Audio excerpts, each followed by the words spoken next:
yaşı falan oturmuş çoluğu çocuğu olan insanların mutlaka ve mutlaka böyle bir yerde bir parça toprağı olması lazım. Evet. Onların hayatını garanti, bankaya para koymanız garanti altına almak değil. Altın almanız, ev almanız, araba almanız garanti değil. Toprağınız yoksa o çocukların hiçbir garantisi yok kardeşim. Bu kadar basit.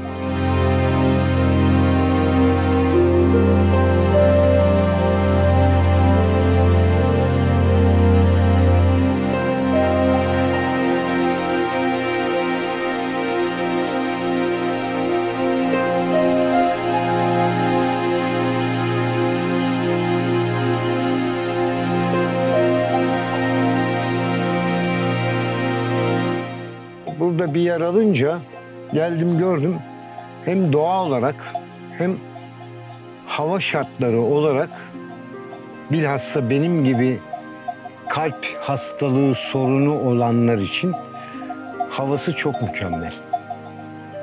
Burası da doğal olarak Allah'ın bize bahşettiği çok muazzam bir oksijene sahip. Buradaki yaşam şeklini bir başka yerde bulma şansım yok. Onun için burayı tercih ettim. Yer çok güzel. Herkese tavsiye ederim bu Kaz Dağları'na, özellikle kalp ve ciğer sorunu olan, ciğer hastalığı sorunu olan gelsin kardeşim.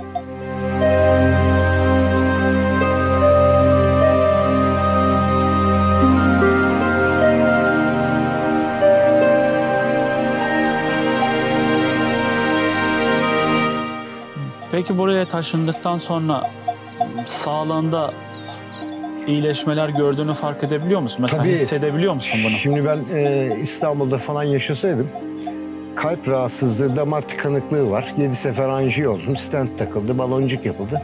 Zannediyorum çoktan ölmüştüm.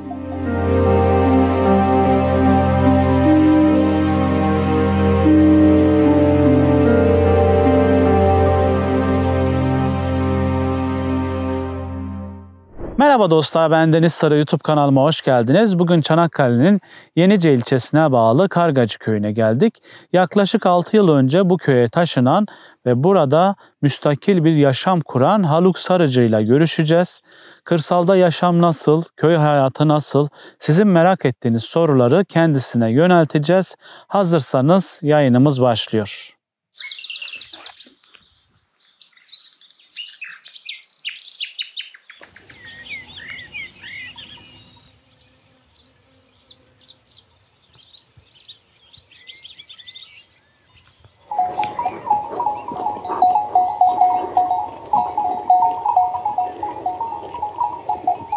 Merhaba Haluk abi. Merhabalar, hoş geldin Deniz Bey kardeşim. Hoş bulduk. Nasılsın, iyi misin? Teşekkür ederim. Sizler nasılsınız? Ben de iyiyim, teşekkür ederim.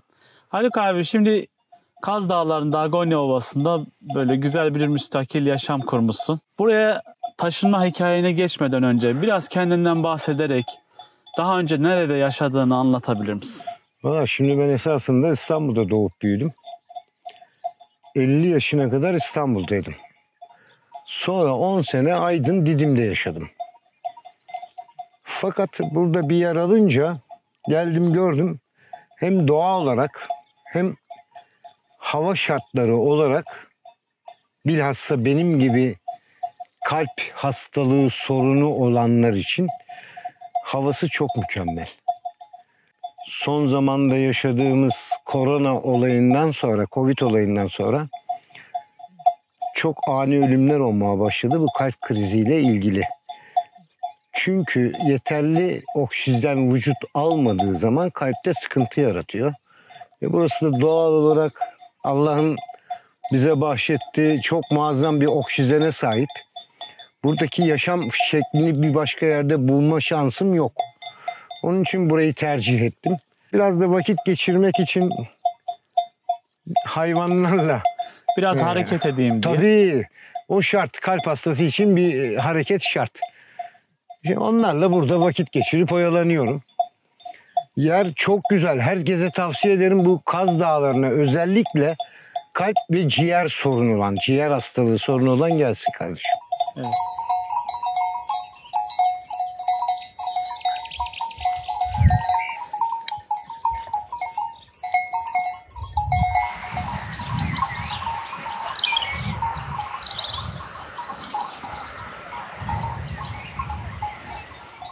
Kaz Dağları'na geldin abi. Böyle bir yaşam kurdun. Kaç yıl oldu bu arada? Ben 5 yılı bitirdim. 5 yılı bitirdin. 5 yılı bitirdim. 4 senem benim burada yazın geçti. Kışın çocuklarımın yanına gidiyordum İstanbul'a. Fakat şimdi bu sene kalmaya karar verdim. Kışı da yaşamaya karar verdim. Şöyle ki burada orman köyü olduğu için orman odun falan satıyor. O yakacak ihtiyacınızı da burada karşılamak kolay oluyor. Hı hı. O şekilde baktım odunumu falan da aldım yakacağımı. Denemek üzere kaldım ki iyi ki de kalmışım. Kışı da ayrı bir güzel. Değil mi? Yani o kar yağışını falan bu doğanın içerisinde yaşamak çok daha farklı bir güzellik.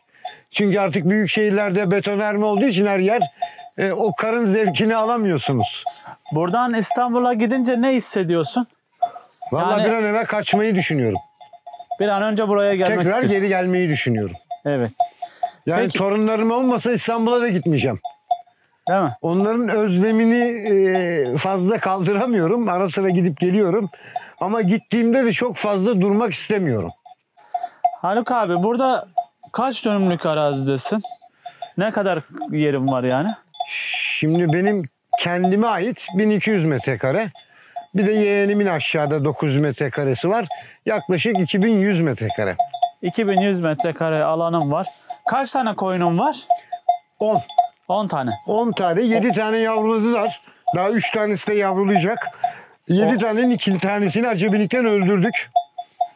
2 yavru öldü. 5 tane de yavru işte orada içeride duruyorlar.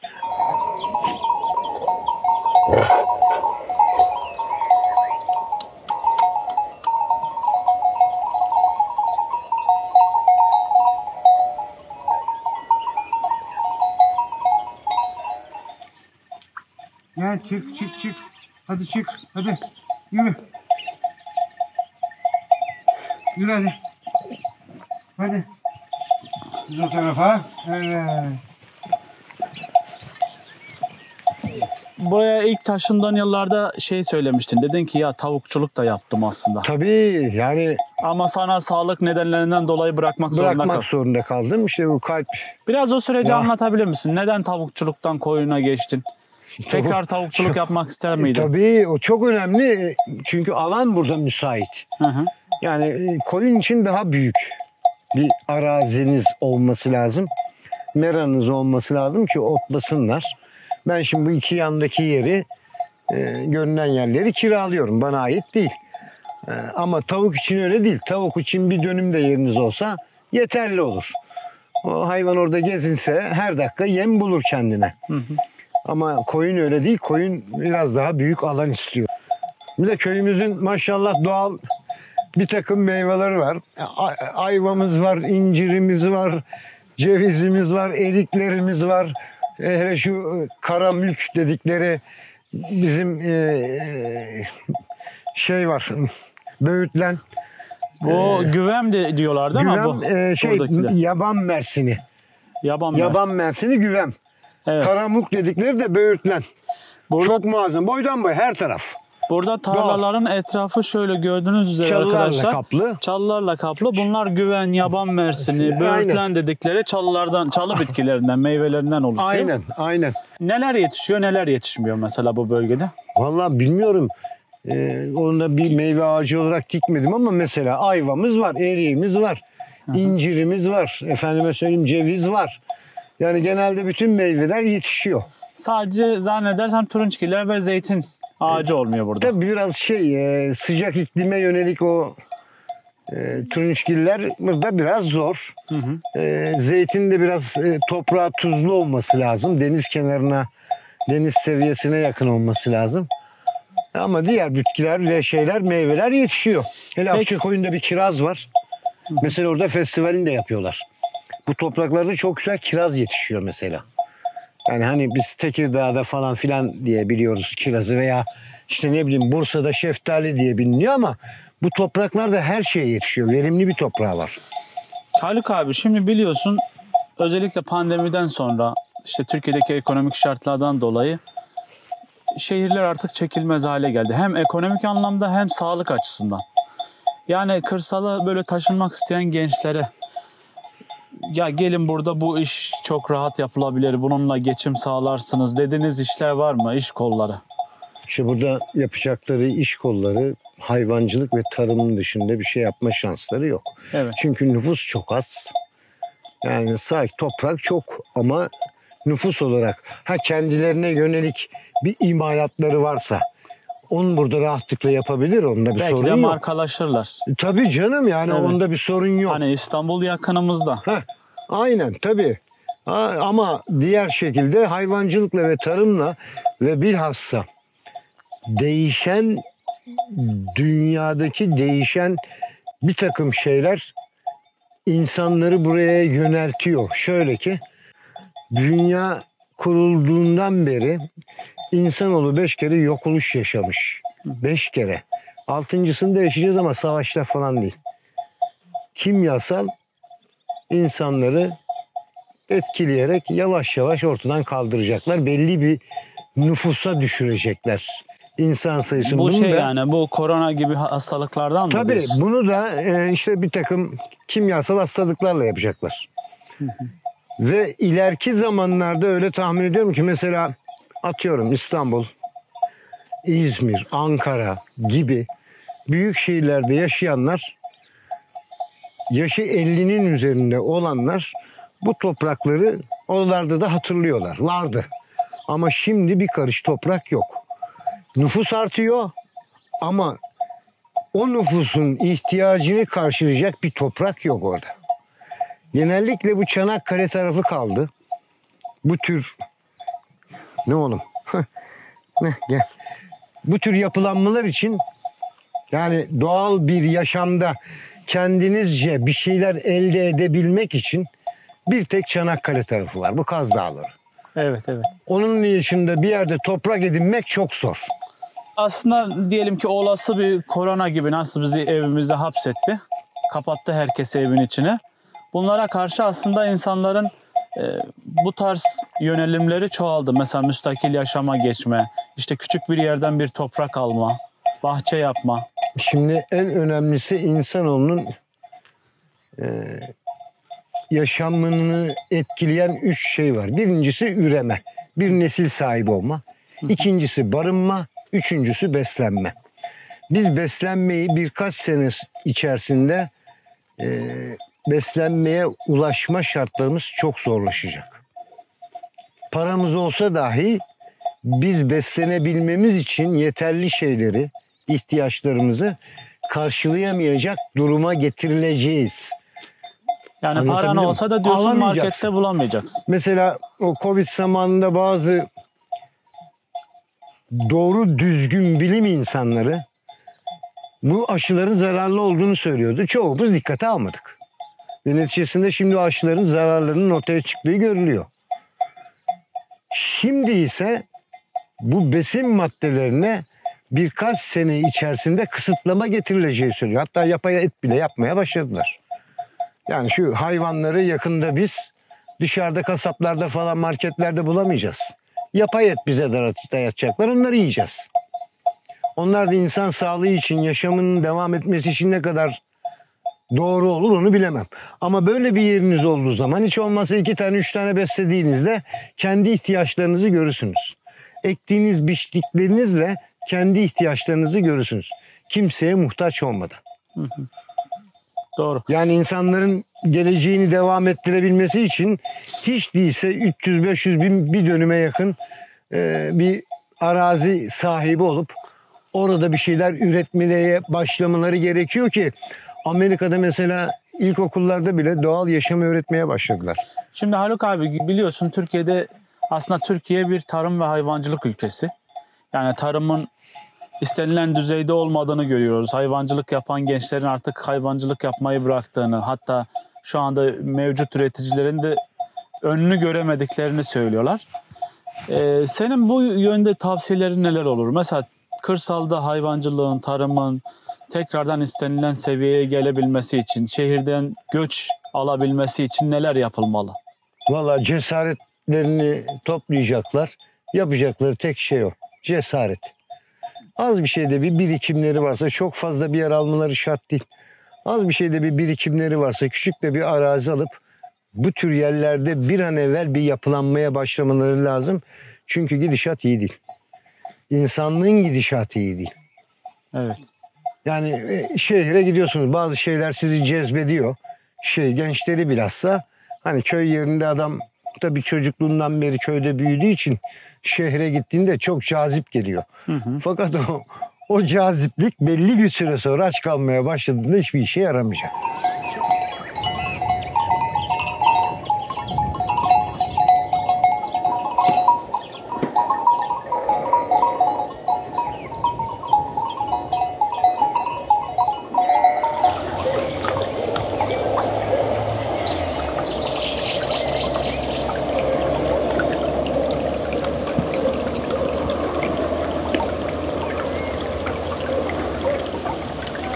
Ben bir canlı yayın yapmayı planlıyordum. Dedim ki kırsalda yaşam, işte köy yaşamı ile ilgili merak ettiğiniz sorular var mı diye. Benim bazı takipçilerim de Instagram'dan sorular yazmıştı. Ben bu sorulardan bazılarını sana sormak Tabii ki, istiyorum. buyurun. Mesela bir tane takipçimiz köyde yaşamın eksileri neler diye sormuş. Köyde yaşamın eksileri bence şehre Çünkü biz nazaran, hep pozitif yanlarını anlatıyoruz ya. Eksileri neler diyor. şehre nazaran biraz nasıl diyeyim, şöyle her istediğiniz şeye ulaşma şansınız yok tabii. Mesela büyük şehirlerde canınız dışarı çıkıp bir kahve istediğinde gidip bir AVM'de ya bir kafede oturup içebilirsiniz, ama köyde bu böyle bir şey yok. Onun dışında ne istersen köyde var. Hatta bazı şeylerin çoğu da dışarıda para verip aldığın şeyler bedava köyde. Evet. Yani köyün tabii ki eksi tarafları da var.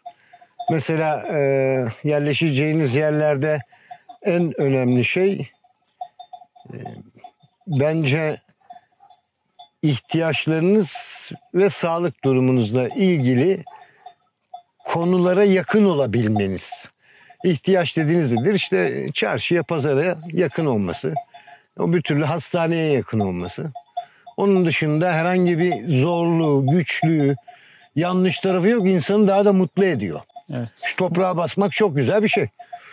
Peki buraya taşındıktan sonra sağlığında iyileşmeler gördüğünü fark edebiliyor musun? Mesela Tabii. hissedebiliyor musun bunu? Şimdi ben İstanbul'da falan yaşasaydım, kalp rahatsızlığı, damar tıkanıklığı var. 7 sefer anjiyo oldum. Stent takıldı, baloncuk yapıldı. Zannediyorum çoktan ölmüştüm. Çünkü damarlar oksijen taşıması lazım kalbe ve organlara. İstanbul'da veya büyük şehirlerde o oksijeni rahatlıkla buradaki ortamda gibi bulma şansınız yok. Burası tamamıyla hiç fabrika dumanı yok, araba egzozu yok. Ne bileyim, evin dumanı yok, sobasının, bacasının. Evet. Tertemiz bir hava. Doğru. Yani sağlık için bir kere çok önemli bir yer. Bence de. Sağlık için birebir. Doktora falan biraz uzak durursunuz. Şimdi şöyle bir şey, ben 15 senede belki 8-10 tane kalp doktoru değiştirdim. Ama burada yaşadıktan sonra kendi sorunlarımı kendim öğrenip çözmeye başladım. Bana ne gerekiyor bu kalp için? Kalbimi sağlıklı tutmam için ne gerek? Doktorlar bana 15 senede 7 sefer anjiyo yaptı. Ama bana şunu yap, daha rahat edersin diye tavsiye bulundukları bir şey yok. Başımızdan eksik olmasınlar. Ama kendi insanın doktoru kendisi. Ben bu oksijenle bunların çoğunu çözdüm. Evet, oksijen önemli. Tabii. Yine bir takipçimiz daha sormuş. Köylerde yaşayan nüfus, özellikle yaşlı nüfus vefat edince köylerde ne olacak? Çünkü bizim bulunduğumuz köyde de Türkiye'nin diğer köylerine de gidersen git, hepsinde genellikle yaşlı nüfus var. Ve şu anda mevcut üretim de onların elinde. Onlar da bırakmış vaziyette. Evet. Hani onlar da vefat edince ne olacak Ne buralara? olacak? Şimdi çoluğu çocuğu eldeki malı satacak. Ben buradaki köylülere diyorum ki bugün atıyorum 1 liraya satıyorsunuz yerinizi. Çocuklara, gençlere, bilhassa babaları, ataları göçüp gittiği zaman kalan mirası bölüşüp satıyorlar. Yarın 1000 liraya geri almak isteseniz alamayacaksınız. Öyle bir imkanınız olmayacak çünkü satmayacak. Alanlar biraz akıllı insanlar. İleriyi görüp ona göre hareket eden insanlar. Çünkü ilerideki yaşam sizi şehirden uzaklaştıracak. Uzaklaştırmak zorunda kalacak. Yani ne olursa olsun yine kırsalda bir araziniz olsun O diyorsun. muhakkak olması lazım. Yarın başınızı hani diyorsunuz ki başımı sokacak bir yuvam olsun der ya insanoğlu. Ayağımı basacağım bir toprağım olsun demeli. Doğru. Bir çadır kurar yine yaşar. Ama İstanbul'da öyle değil. Ankara'da, İzmir'de, Büyükşehir'de öyle değil. Hı. Mümkün olduğu kadar. İlla yani böyle çok güzel şatafatlı bir yerde olması şart değil. Köyün birinde olsun, nerede olursa olsun, hangi köyde olursa olsun.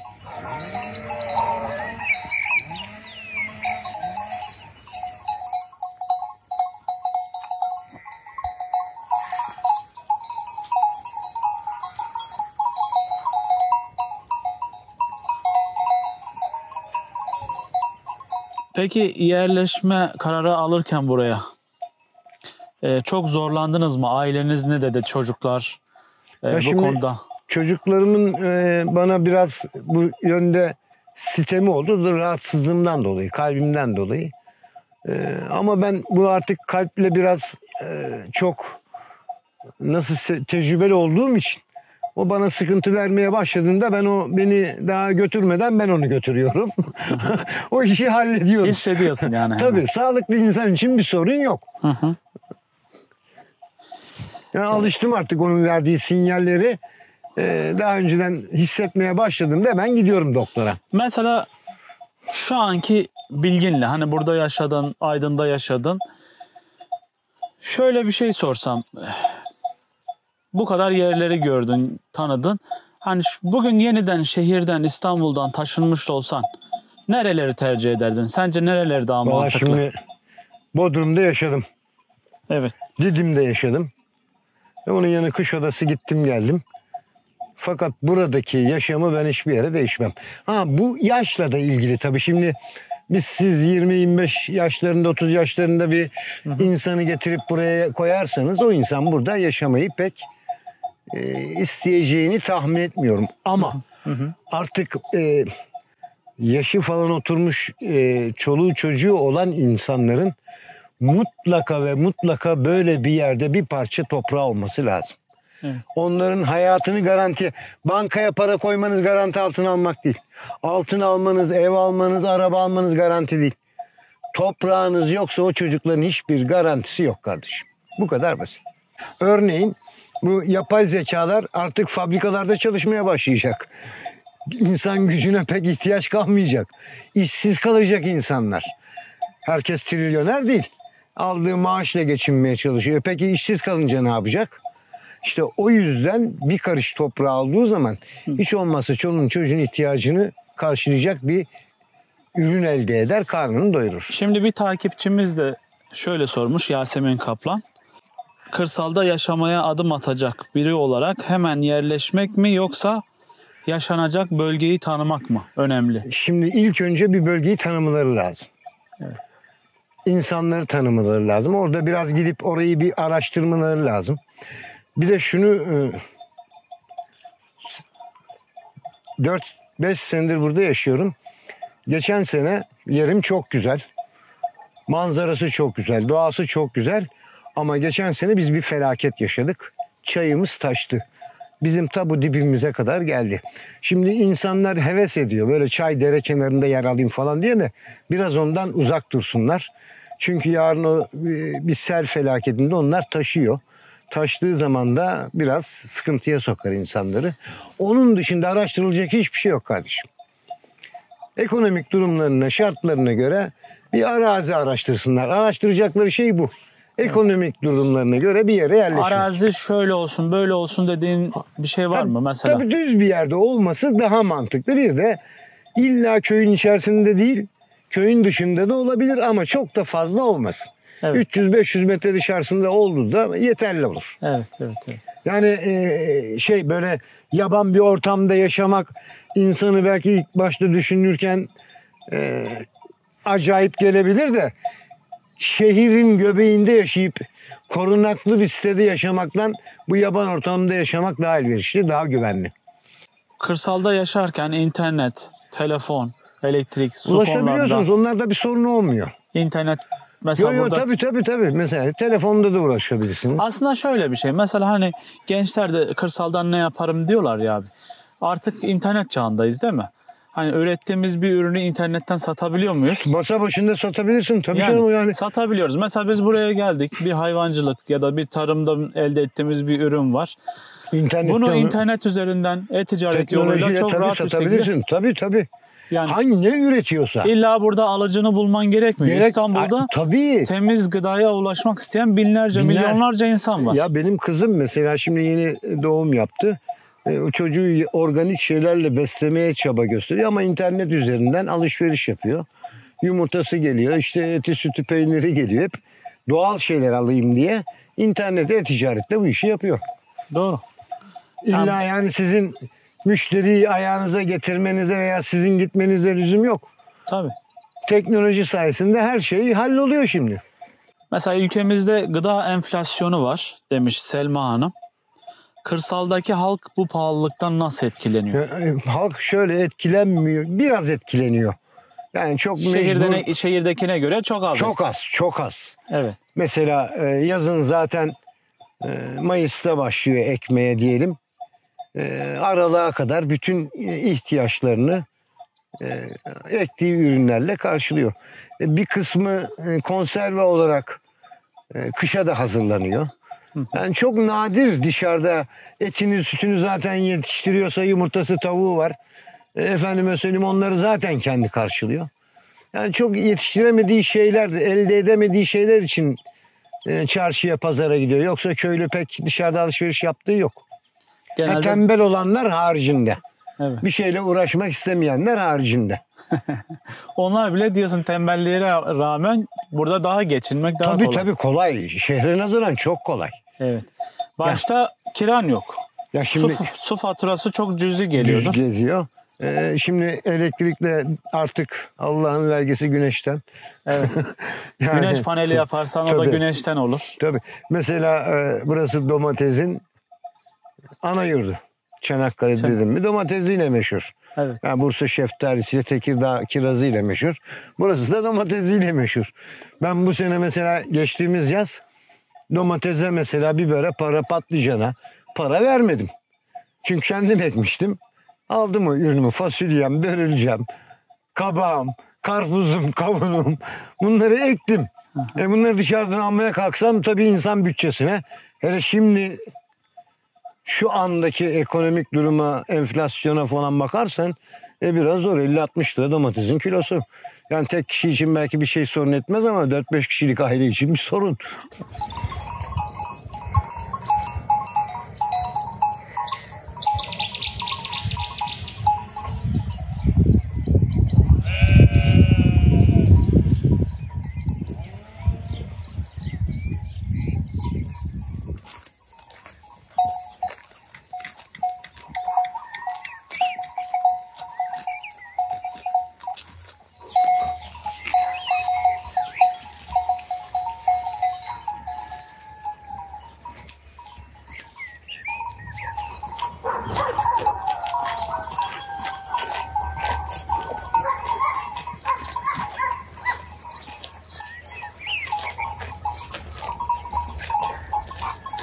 Aynen. Oyunculuğa başlama hevesini biraz anlatabilir misin? Ya şimdi pek kahveyi sevmiyorum. Hı. Kahvede geçirilen vakit boş bir vakit. Evet. Biraz da insanın hareket etmesi lazım. Vücudunun daha sağlıklı bir yaşam sürebilmesi için. Köy yerinde yapabileceğiniz şey iki şey. Ya tarımla uğraşacaksınız. Evet. Ya hayvancılıkla. Hayvan benim kafamda olan bir şeydi. Biraz tarıma da yöneldim tabii şimdi hayvan olunca. Onlara biraz yem falan da ekmek gerekiyor. Bir takım masraflar. Neler ektin mesela? Şimdi bu sene geç kaldığım için ekeceğim şeylerin tamamını ekemedim. Sizin yan tarafa biraz arpa ektim 8 dönüm kadar. Hı. Bunların en çok yediği yemin başında arpa geliyor. Allah kısmet ederse seneye birkaç çeşit daha tohumlarını aldım. Aldığımda yağmurlar aşırı yağdı. Yağmur çok yağınca toprağı işlemek çamurlaşıyor çünkü. Zorlaştı ama seneye kaldı o. seneye bir takım ihtiyaçlarını bunların daha fazla Yani ekeceğim. dışarıdan ot, yem almayayım diyorsun. Almıyorum tabii. Şu gördüğün oradaki mavi brandanın altındaki ot bu arazinin otu. Buradan biçtiğim ot. Hayvanlar yokken buradan biçmiştim. Onlara hazırlık.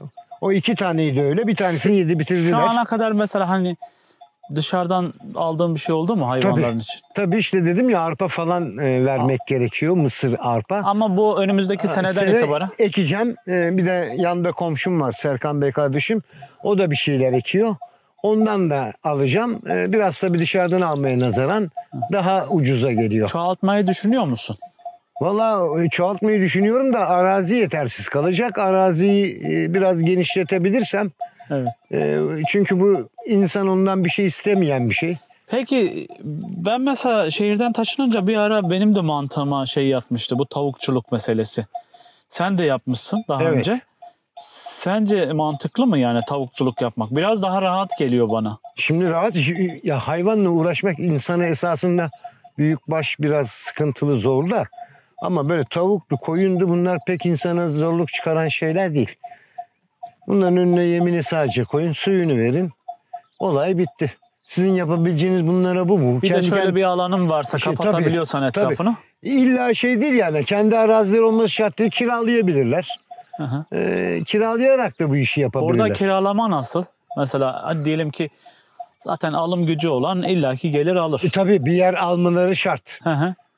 Ama yanında bir de kiralamak istiyorlar. Kiralama mesela dönüm fiyatları ortalama ne abi? Şimdi şöyle bir şey, çay yakınlarına, su yakınlarında biraz pahalı. Hı hı. Çünkü orada buraya su getirmek çok zor. Hı hı. Burada ancak kışlık ekin ekebilirsin. Yazlık bir ekin ekemezsin. Sulama Susuz tarım sıkıntısı. yani. Tabii. Kışın susuz tarım burada olur. Deniz çay kenarında mesela diyelim dönümü 300 liraysa burada 150 liradır. Anladım. Yarı yarıya fark eder yani.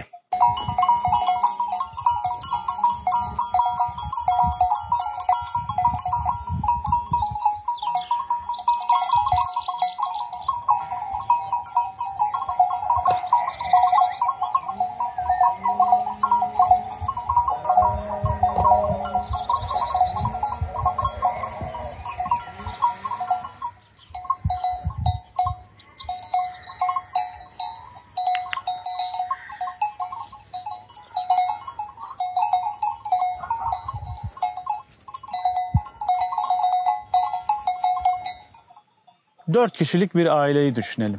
İşte anne, baba, 2 tane de çocuğu var. Aylık ne kadar gelirle burada geçim sağlayabilirler? Şimdi Tabii herkesin harcamasına bağlı ama bir dönüm bununla burada- geçinir dediğin bir miktar var mı? Şimdi Evi de kira değilse. evi kira değilse emekli maaşından bir de artırım yaparlar. Ekip biçecekler. Emekli geçinir mi mesela? Rahatlıkla geçinir. Ekip biçecek yalnız kardeşim. Hı hı. Parası artar bile. Harcayacak yer yok ki köyde nereye harcayacaksın? Yani bir şehir gibi değil. Şehirde adımını atsan para. Dolmuşa biniyorsun. Bir ihtiyacın olsa bir ihtiyacını gidermek için bir yere gidiyorsun. Aslında şehirde çok giderlerimiz var ya. Fuzuli gider çok. Çok gider var. Köye gelince bu giderlerin ortadan kalkınca zaten diyorsun ki ben parayı ne yapacağım? Tabii. Şimdi Değil mi? şehirde bir sitede yaşamak istiyorsun. O sitenin giderleri var. Evet. Kirasını ödüyorsun. Ayrıyeten de o sitenin bir giderleri var. O bir kere o gider ortadan kalkacak. Anlatabildim mi? Ha, sen şimdi burada bir havuzlu yerde yaşamak istiyorsan yap ön tarafına bir havuz yap. 100 kardeşim. Engelleyen yok. Tabii canım. Ne gideri var, ne bekçisi var, ne şusu var. Evet. Yani köy, hele bir de şurada sabahları kuşların ötüşüyle uyansalar var ya burayı terk etmezler. Evet. 50 çeşit kuş öter burada sabahları. Şu anda zaten Nisan ayındayız. Nisan ayının başındayız arkadaşlar. Şu anda inanılmaz. Doğa yavaş yavaş canlanmaya Canlanıyor. başladı. Kuş sesleri de çok güzel geliyor. Şu eriğim Mükemmel. benim daha önce açtı. Hı hı. Bununla ikisi. Şu arkadaki şimdi yeni açıyor. Ayva var şurada artık bitti tabii. Evet. İşte bu böğürtlenlerle yaban mersini onlar canlanmaya başladı. Mesela doktorların tavsiyesi bu yaban mersinini her gün 5 tane sabah aç karnına yiyeceksiniz. Neye Ben iyi de geliyor? köye giderken benim gibi kalp rahatsızlığı olanlara çok faydalıymış. Ben de köye giderken her sabah 5 tane aç karnına bundan yerim, ekmeğimi alır gelirim. Faydası var yani. Böyle müsaitse dışarıdan da bir evini, koyunların ahırını gösterelim. göster, Sonra göster, bitirelim abi. Böyle gösterebiliriz. birlikte yürüyelim yukarı doğru. Tamam. Bak mesela bir tane arkadaş geldi. Arkada bir ev gözüküyor mu şimdi burada? Hı hı, evet. En arkada görünüyor mu? Şurada çitleri gözüküyor. Ankara'da bir bey. Hı hı. Muhasebeci bir bey. Karı kocalar. Onlar geldi Ankara'dan, burada da yer aldılar. Öyle müsait oldukları zaman hala çalışıyorlar tabii. Müsait oldukları zaman, böyle tatil buldukları zaman geliyorlar burada. Tatillerini yapıyorlar. Çekip gidiyorlar. 5 dönüme de yakın bir arazi satın aldılar. Yani gayet de güzel yerleri. Evet. Burada da yavaş yavaş dışarıdan gelenler çoğalmaya başladı değil mi abi? İşte ben Bu bölgede yani köy itibariyle Deniz Bey, söylemiyorum. tabii. Ya bu yaklaşık bu Agonya'da en güzel köylerden bir tanesi bizim Kargacı. Hı hı. Hakikaten güzel. Verim olarak, toprak olarak, doğa olarak, hava olarak. Yani tamam, her yer burada Kaz Dağları oksijen dolu ama mesela bizim dört bir tarafımız çamlarla örtülü. Yani tamamıyla oksijen. Evet. Agonya Ovası gerçekten güzel bir bölge yani. Her Buraya- yeri güzel. Evet. Her Tüm yeri köyleri güzel. Tabii.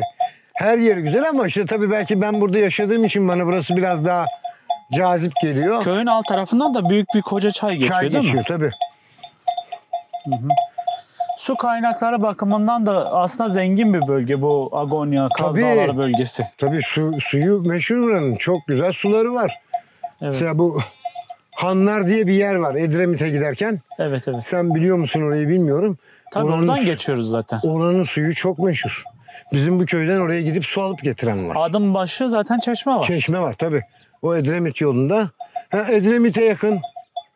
İşte Çan'a yakın. Yani öyle çok da uzak bir yerler değil. Çanakkale'ye zaten yakın. Şimdi burası zaten Çanakkale'ye bağlı ama buradaki insanlar en çok Edremit'e Tabii gidiyorlar. Balıkesir tarafına. Balıkesir tarafına Tabii gidiyorlar. Balıkesir'e de yakın, Çanakkale'ye de yakın, Bursa'ya da yakın. Evet. Yani ulaşmak istediğinizde öyle bir zorluk yaşamıyorsunuz yani. Evet, evet. Vasıtanız varsa Ya daha da insanlar kolay. genelde şey yapıyor. Hani bana da endişelendikleri konu işte okul yakında var mı? Sağlık ocağı var mı? Sağlık ocağımız da var. Kaç kilometre mesela en yakın sağlık ocağı? 5 dakikalık yer Hamdi Bey'de ya. O kadar uzak değil yani. Değil mi? Kalkıma gitmek isterseniz 10-12 dakikada orası. Rahatlıkla gidip ilaç Yenici'ye yaz- 20-25 dakika hastaneye. Doktor var burada. Tabii doktor. Hamdi Bey'deki doktorumuz çok iyi bir insan. Diğer doktorlar da öyle ama yani bir sağlıkla bir ilgili sorun yok. Anladım. Doktor ulaşmada bir sorun yok yani. İş yeter ki sizin hastalığınıza yönelik bilgi sahibi bir insana ulaşabilin. Tabii. Okul derseniz taşıma sistemi yapıyor devlet. Hı hı. Götürüp getiriyor çocukları. Ücretsiz götürüyor. Tabii. Evet. Taşımacılıkla götürüp getiriyorlar. Bizim köyde mesela bir tane kızımız var okuyan. Hı Ama Yenici'ye devlet götürüp getiriyor kardeşim. Evet. Bu arada ilçe merkezine kaç dakikada ulaşabiliyorsunuz abi? İlçe merkezi Yenici'ye ancak en fazla araban varsa 25 dakika. 25 dakikada Tabii ulaşılır. 25 dakikada gidiyorsun. Bunları ben biliyorum da. Biliyorum canım. Maksat insanlar da bilsin diye soruyorum. Biliyorum. Çanakkale'ye en fazla 1,5 saat. Evet. Bursa 1,5 saat. Balıkesir 1 saat. Yani çok uzun değil. Yani İstanbul içinde siz bir yerden bir yere gitmeniz için en az 2 saat 3 saat lazım. Burada daha hızlı Burada ulaşırsın. daha kolay. Şehirler arası 1 saati geçmez. Tabii. Burada şimdi koyunlar için yaptığınız ahırınız var. Aynen. Arka tarafında yaşam alanınız, eviniz var. Şimdi bu yavrulayınca bu bahçeyi de yaptık. Yavrular dışarı çıkmasın da içeride daha çabuk büyüsünler, verimli olsunlar diye. Yer de büyümüş oldu. Çoğalınca tabii yer. Tabii bu benim geçici. Evet. Ben dediğim gibi bu işi biraz genişletmeyi düşünüyorum. Bunun içine tavuk da koyacağım. Birkaç tane hindi mesela. Hindi Sırf çok iyi tavuk olur. değil, hindi de çok iyi. Evet. Çünkü bizim arazimiz burada çok müsait. Hani bunun bir tek şartı var. Hayvan işinin köyden 500 metre dışarıda olacak. Evet. Yani kimse sizden rahatsızlık duyup da şikayet etme şeyi olmasın. Evet. Anlatabildim mi? Bir de köy içinde geniş arazi bulunmaz zaten. Bulunmaz tabii, hep artık köyler, 200 evler, metre, 300 metre. dip dibe evler. Küçük alan oluyor zaten. Tabii ki yani çoğunun ahırı falan tavuğu içeride ama yani büyük bir şey düşünürseniz. Mesela adamın 3 tane tavuğu var, ona kimse bir şey demez ama siz getir 300 tane tavuk koyarsanız sıkıntı olur. Evet aynen. Hani Yani tavsiye köy ederim. kenarı olmasa her zaman iyi Şimdi olur. ilk zamanlar ben burada 50 tane tavuk besledim. İşte rahatsızlanınca kalpten dolayı satmak zorunda kaldım. Şimdi çocuklar bana diyor ki baba niye tavukla falan uğraşıyorsun? Uğraşılacak bir şey değil, getirisi olmaz. Şimdi benim kız bana mesela diyor ki baba keşke tavukları satmasaydın. Tavuk daha rahat ya. Yumurtası çok iyi para etti şimdi. De buralar her taraf yeşil. Yeşillik tabii, bırakın san hayvanı yesin. Doğru. Bilhassa hindi için. Şimdi bunlar solucan yapıyor çoğu, nemli toprak olduğu için. Bizim toprağımız kara toprak, kara toprak su tutuyor. Su tutunca biraz çamurlu oluyor tabii. Orada da solucan yaşama şeyi daha fazla oluyor. Hindinin de gidiyor radar gibi o solucanları bulup yiyor. Yemleme derdiniz yok hindiyi. Anlatabildim mi? Bir de Tabii. para. Bir de organik. Tabii organik işte. Doğal yiyorsun. Yani Hani mesela markette biz alıyoruz gezen tavuk diyorlar da ne kadar geziyor acaba? yalan. Yalan. Gerçeği bu, yalan. Çok nadirdir yani. Doğru. Çok nadir. Şimdi ben burada tavuğum olmayınca bir Ramazan diye bir kardeşim var. Ondan alıyorum. Ben hayatımda öyle yumurta yemedim. Kendim de besledim. 12 kadar güzel bir yumurta yemedim. Doğru. 2 tane yumurtaya akşama kadar acıkmazsın onun yumurtasını. Marketten aldığını ye. 2 dakika sonra tekrar ihtiyaç duyarsın. Abi çok teşekkür ederim. Ben Bugün teşekkür bana ediyorum. zaman ayırdın. Sen de Güzel bize bir zaman sohbet, ayırdın. İyi samimi oldu. bir sohbet gerçekleştirdik. İnşallah. Çok sağ olun. Sen de sağ ol. Yine babacığım. senin söylemek istediğin, selam göndermek istediğin birileri varsa Vallahi herkese geçmiş bayramları bir kere herkesin kutlu olsun. Gelin çıkın gelin kardeşim, buralarda yaşayın. Yaşam burada. evet komşu Yaşam olalım, burada. yaşayalım. Aynen. Çocuğum ne yapar, ne eder, okula götürebilir miyim, getir. Hiç bunları dert etmiyor. Bunlar hiç dert falan filan değil. Yani bunlarda herhangi bir sorun yaşamazsınız. Hangi köyde burada Agonya'da yaşarsanız yaşayın. Taşımacılık sistemi var. Servisle gidip geliyorlar saatlerinde. Hastane zaten yakınında. Ne bileyim yani bakkalın, çarşın, pazarın çok uzak değil. Evet. 20 tane köy var. Hepsinde de bugün yarın pazar kuruluyor. İstediğin pazar, burada Pazarköy var. Kovancık'ta var. Efendim Yenice'de var. Kalkım'da var. İstediğin yere pazara gidebilirsin yani. Tabii. İstediğin doğal ürüne erişebilme şansın var. Burada pek fazla bir fuzuli gider yok. Doğru. Anlatabildim mi? Yani geçim sıkıntısını büyük şehirde yaşadığın gibi burada yaşamaz insanlar. Burada biraz daha şehre nazaran rahat yaşarlar. Emekli maaşıyla ben orada geçinirim. Hayır geçinirsin. Rahatlıkla geçinirsin. Bugün İstanbul'da, Ankara'da, İzmir'de, Bursa'da, Adana'da, büyük şehirlerde kümes kiralasan 20-25 bin lira. Burada gel 3 bin liraya, 2500 liraya ev kirala. Doğru. Onda birine. Tabii. Hani hiçbir şey yapamadın. Bir ev de kiralasan 2500-3000 liraya rahatlıkla bir yeri kiralayabilirsin. Evet. Çok teşekkür ederim Ben abi. teşekkür ediyorum. Sağ Zaman olun. ayırıp böyle bir muhabbeti gerçekleştirdiğimiz için sağ olasın, var olasın. Sağ ol. Sen de sağ ol abi. Görüşürüz.